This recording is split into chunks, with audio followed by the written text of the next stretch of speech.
चला आज आपण ना जात आहोत मस्त असं चितवणला आलो आणि जंगल सफारीचा आनंद घेतला आणि सकाळी सकाळी निघालो. खूप थंडी होती, भयंकर थंडी होती आणि काही एक पण प्राणी बाहेर आलेला नव्हता. आम्हाला फक्त हरिण दिसले आणि जंगल सफारी आमची काही एवढी म्हणजे खास नाही झाली.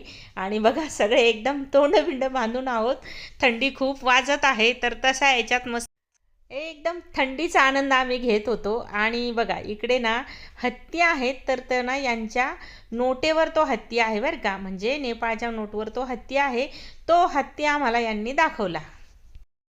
नंतर आम्ही तिथून निघालो आणि लुंबिनीला आलो. लुंबिनीला आल्यानंतर थोडंसं जेवण वगैरे केलं आणि नंतर पुन्हा आम्ही प्रवासाला लागलो म्हणजे तिथे आहे बुद्धस्तूप आहे ना, तर तिथे खूप छान असं स्वच्छ असं वातावरण होतं आणि अगदी मस्त निर्मळ वाटत होतं. स्वच्छता खूप होती. आणि इथे बघा जापान, फ्रान्स, जर्मनी सगळ्यांनी आपापल्या म्हणजे पद्धतीने जागा घेऊन आणि बुद्धांच्या जन्मस्थळासाठी त्यांनी जागा घेऊन आणि स्वतःचं असं स्मारकं उभारलेली आहेत आणि काहींची कामं चालू आहेत.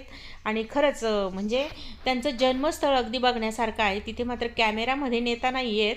आतमध्ये अगदी जुन्या पद्धतीच्या विटा वगैरे सगळं, त्यांना आंघोळ जिथे घातली जाते ना ते पण तिथे बघायला मिळालं आम्हाला. अगदी त्यांनी ना जतन करून ठेवलेलं आहे बरं का सगळं, म्हणजे त्या वेळच्या विटा वगैरे सगळं अगदी जसंच्या तसं आहे, बघायला मिळतं आपल्याला.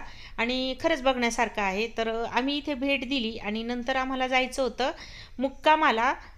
तर अयोध्येला मुक्कामाला जायचं होतं. मग त्याच्यामुळे थोडं घाई सगळीकडे दर्शनं घेतली आणि काही फोटो काढली, कुठे मग थोडीशी मजा केली आणि निघालो.